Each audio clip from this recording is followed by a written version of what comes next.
right, so we are in China, Shanghai. Oh, hey, what are you doing here? Eric's here too. Hey guys. There, and Andre. We got a couple days off. We actually landed this morning, and we're not feeling too bad, so we're doing a little bit of sightseeing. I want to know what vehicles go for, dude. Let's go check out some prices.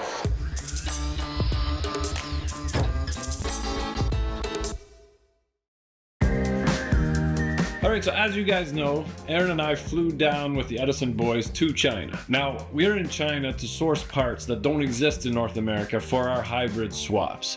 But we had a couple extra days and it was a holiday, so we thought we'd tour around, and this is actually really interesting what's going on in China and the automotive market.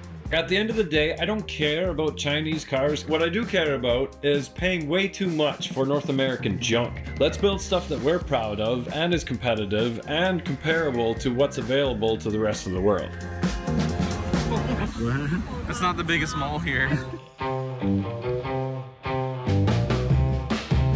So we're at a BYD dealership in the mall, which is Build Your Dream. So this is Elon's competition. BYD outsold Tesla last quarter, I believe. This beauty car works up to 35 grand US, which is bonkers. It's got actual buttons, the interior looks amazing. Look at the seating, the vented, like for $35,000 and you get vented seating. And like objectively, it looks good. It's a good looking car. The gaps are good. I like this one, it's got actual door handles. Yeah. Not gonna get frozen up in the winter. 119,800. This is $19,000 US. Yeah, 19,000 US gets you 19,000. So you can tell this one isn't as nice, but it's still.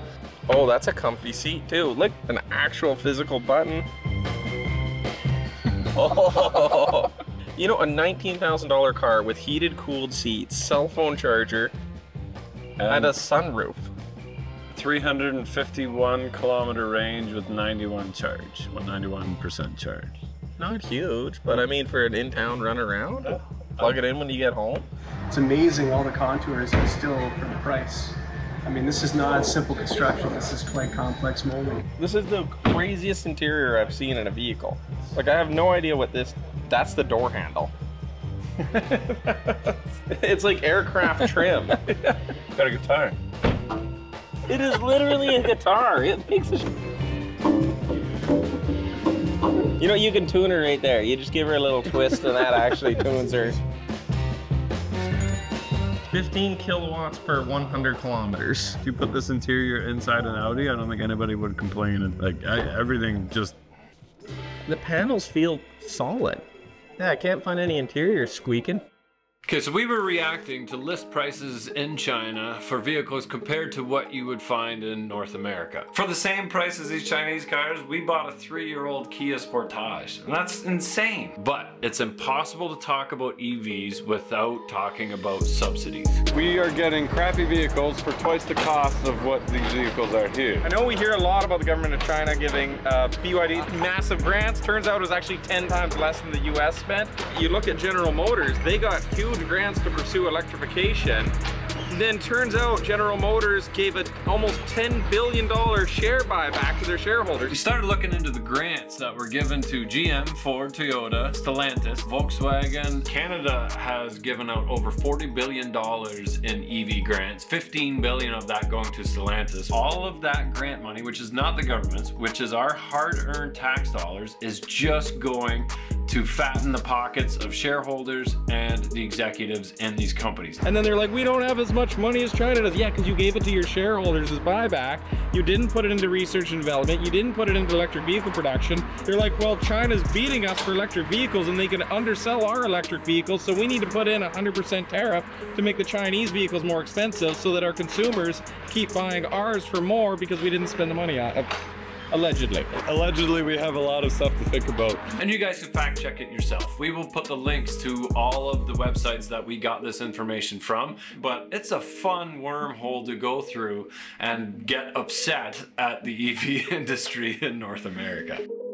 So I know we flashed a lot of articles up and probably nobody's gonna look at these, but do I know how these cars drive? No, I don't. Nobody in China paid us or gave us any input to make this video, and I'm not trying to sell you a car. I don't care about their range. how they compare to gas cars, how they handle in winter salt, or which brand inspired their design.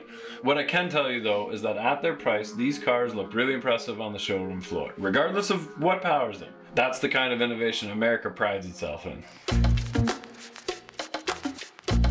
So Apple spent $10 billion on the Apple car, and it was still a $100,000 car. But they decided to cancel the project. They blame it on the softening EV market.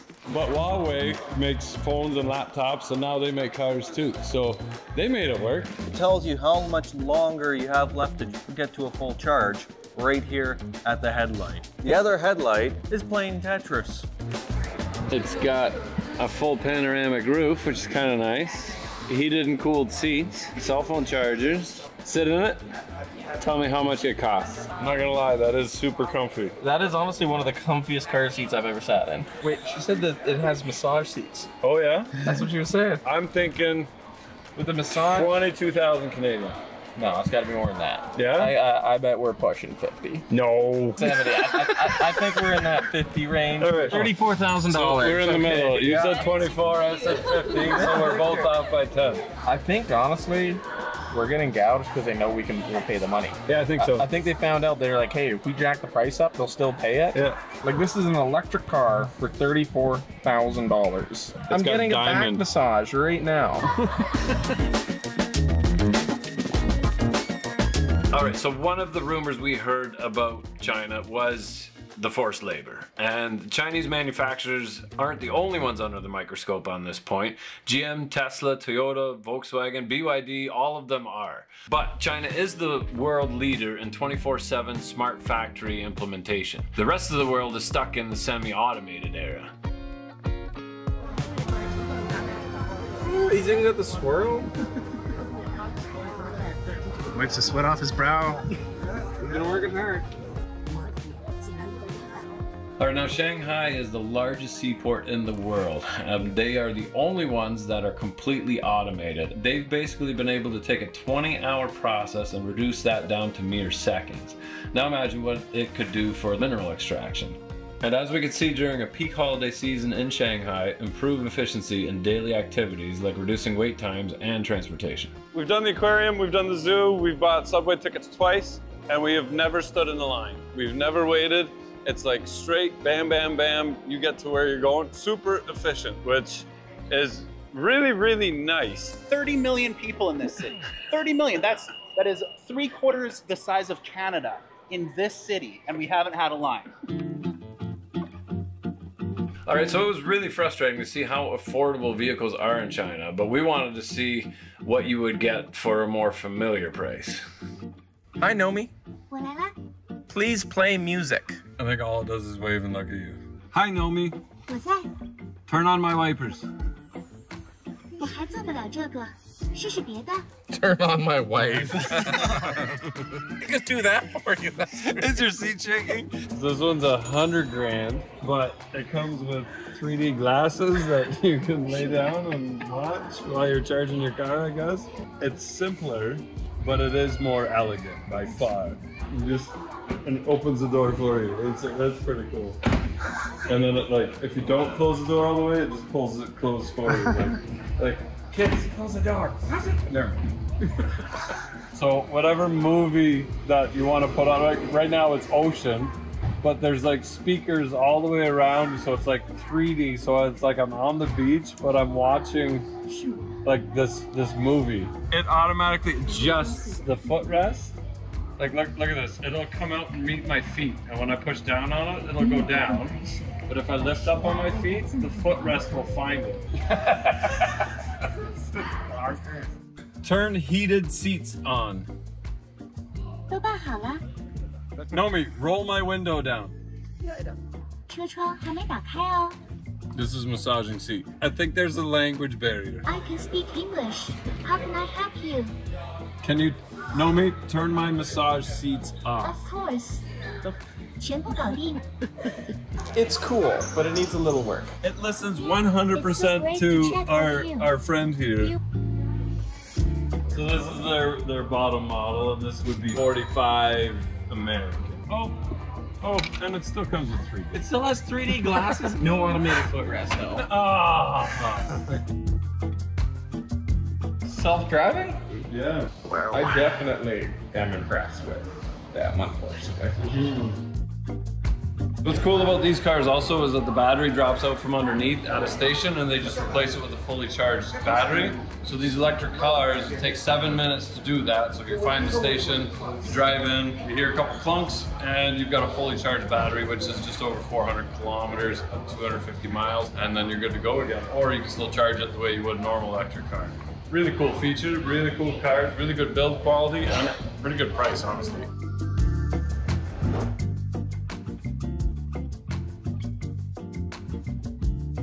Well, they are definitely mass producing these electric dump trucks here, because I think they're even running out of room to park them. They're parked even in the office complex, employee parking. Dump trucks need to go through like 12, 14-hour days of operation, almost 24 hours. On site, they literally just pick this battery pack up, drop another one off, send it off for charging. It takes 2 minutes to swap this entire battery pack out. Just 2 minutes, you're on the road again. That's quicker than fueling. So here, everything is like electric mopeds. Here you just pull up to a charging station, just swap your batteries. So you just pull up, pull out your battery, stick it in there, it'll charge it, and then another door opens, and you got a fully charged battery, and then away you go. Okay, I just noticed somebody left this bike in the middle of the road. I'm like, man, that's not considerate. Cars are having to move around it. I'll just roll it out of the way. The bike has an anti-theft device. Now it's moving backwards. It's moving backwards on its own, back to where it was. Like, I'm trying to move it out of the way, and now it's yelling at me. I just tried to move it out, it locked the brakes on, and then reversed, and now we gotta get out of here. Now it's calling the cops.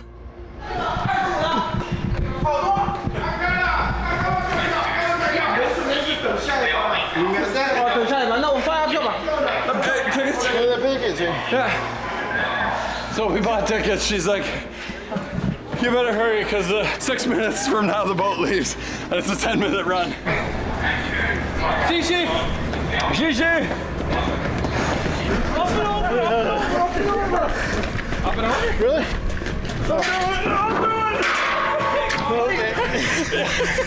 Please lift that up. Yeah. Oh, we made it. We should point out there is no one else on this boat right now. Oh, okay. Yeah, that's probably our boat. I feel like we should be leaving like right now, yeah. So we got on the wrong boat. They had tape across the entrance to that boat, which left the second we got on this boat. He said this one. He said this one. He said this one. That's what. I love our celebration. We're like, we made it. We made it to the boat, guys. We did it. So this is mighty empty. As the other one leaves. Oh. Yeah, they're laughing at us right now. I should probably never speak bad about a foreign tourist again.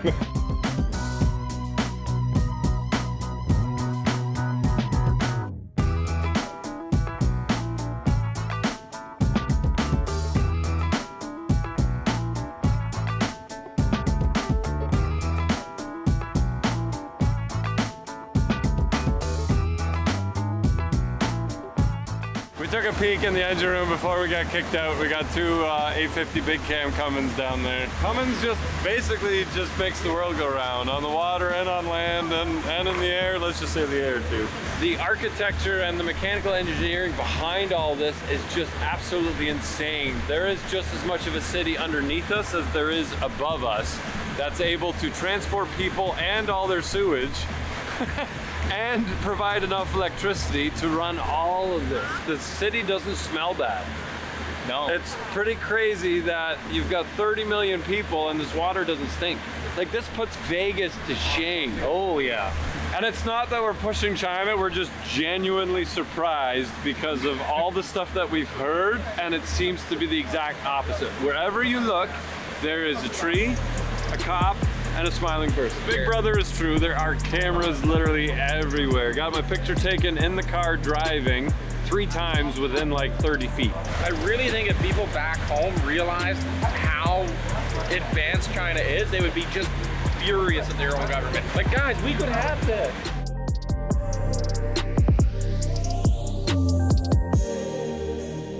You know what is incredible? The amount of electric vehicles here, and one of the things I talked about, how quiet it is. we're walking, there's traffic everywhere, but there's no noise from all the vehicles that you normally have, and I kind of like that. In the city where everyone's breathing it, you're relocating it to a power plant. Yeah, in the country, and then blaming it on conference. Yeah, that's right.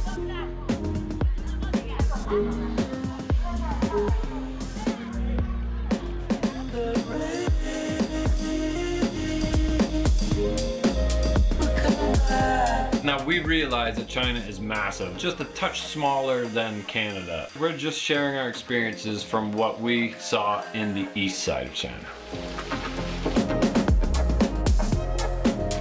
That's a coal powering station.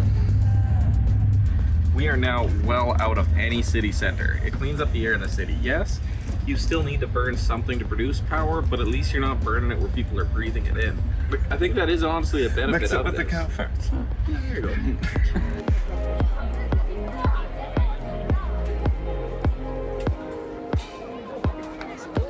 Speaking to people in China, they all told us that China has advanced in the last decade with the electric vehicles, and this is the main reason for cutting pollution and improving air quality in the city.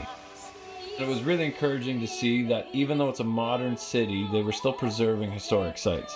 They've leapfrogged ahead of us in so many different ways, moving from being 10 years behind to 10 years ahead.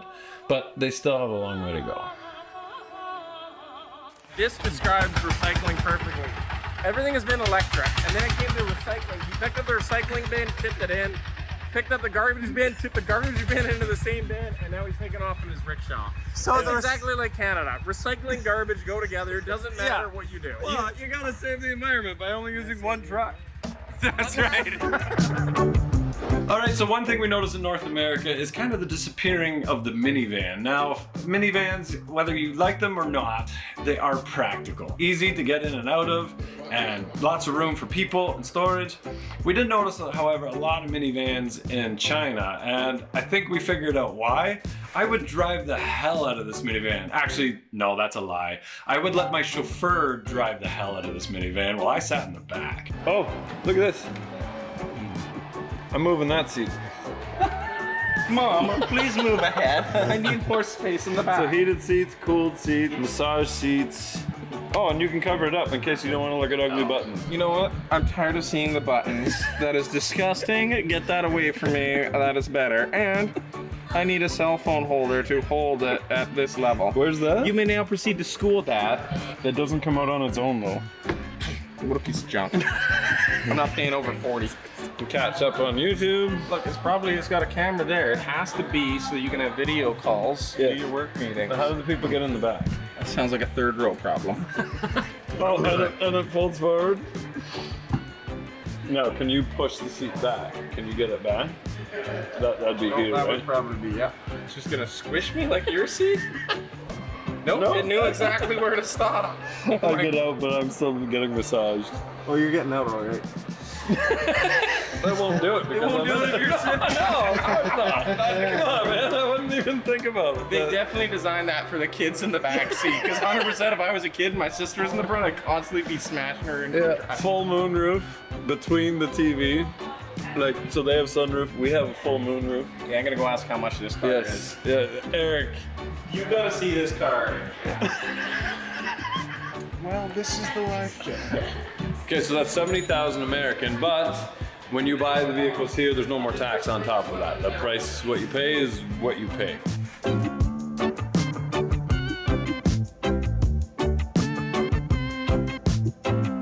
We need to step up our game. Yeah, is that TV too, yeah? Everything is a TV here. There's a little button here that shows like a screen drop down. I never thought like, oh, I need a laptop tray or a dinner tray. But excuse me, what time is that? This in-flight meal being served? Sorry, we're arriving at the school, kids. Please put your trays in the upright position.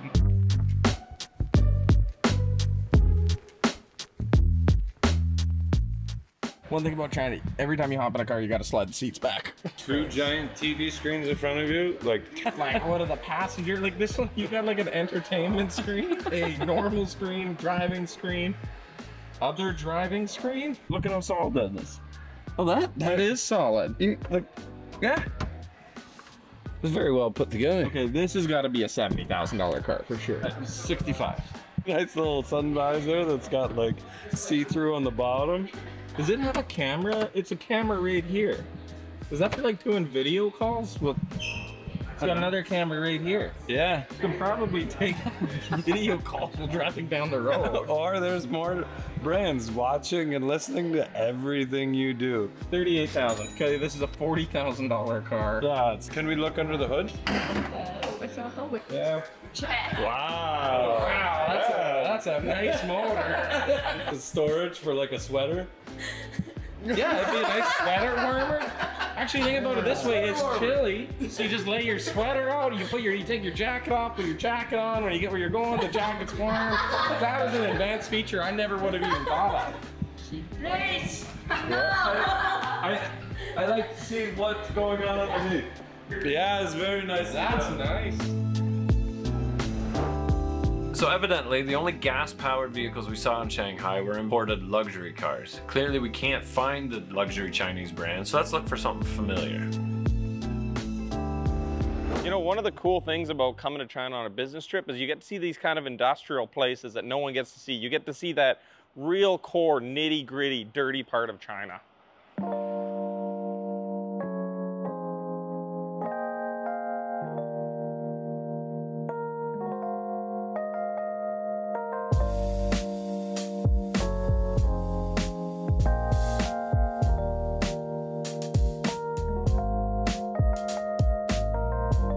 So we're here at Aston Martin, and the one on the end is 300,000 US, which is more than I thought it was. Nobody's really jumping to serve us because I don't think they think we're serious buyers, even though I wore my collared shirt today. You gotta smell this thing. Oh, can you smell the cow? That smells like $1 million car. The outside of the car, I think Aston makes the most beautiful looking cars on the planet, but the interior is... Look, it's nice, but I don't see the $300,000 next nice. Like, it's not compared to like what we saw like $100,000 car for. This is a sports car, so imagine everything being stripped out of it that's not necessary to a sports car. But That's true. You know, I don't think no matter how much money I could have in my life, I could ever justify like $300,000-$400,000 on a car. I was gonna say a car worth as much of a house, but that's not true anymore, is it? You could buy a Kenworth for this same price as you could this car. Think about it this way, like they're talking about like, oh, it's so luxurious for your cars. Like, I could get an 86-inch condo sleeper for the kids. They could be on a couch, it's got TV, it's got fridges. Like, the Kenworth is a better deal. More horsepower, more torque. Like, as far as I'm concerned, like, why would you do an Aston Martin when you could do a Kenworth? Never mind, just realized it was $500,000. Like, you could get truck and low bed. So not only could you haul your kids around, you could haul the mother-in-law around too.